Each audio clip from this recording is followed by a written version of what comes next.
ایک جوان تھا،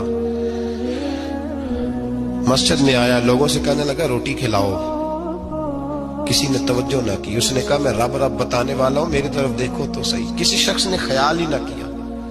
نمازیوں سے کہا، اہل علاقہ سے کہا، انہوں نے کہا تیری طرح کے بڑے درویش دیکھے۔ وہ نوجوان اللہ کا نیک بندہ مسجد کے محراب میں فوت ہو گیا۔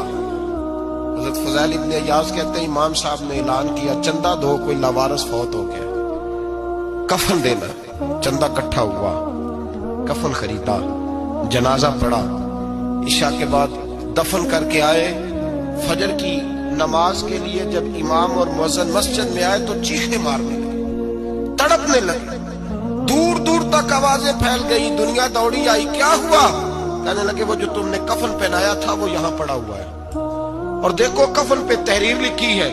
تحریر کیا ہے؟ عرش کے مالک نے فرمایا میرے دوست نے روٹی مانگی، تم نے دی نہیں۔ اس نے تمہیں میرے قریب کرنے کے لیے اپنی طرف توجہ کرائی، تم نے کی نہیں۔ اور میرا یار تمہارے کفن کا محتاج تھا، سنبھال کے رکھو اپنا کفن، میں نے اسے جنت کا لباس عطا فرما دیا۔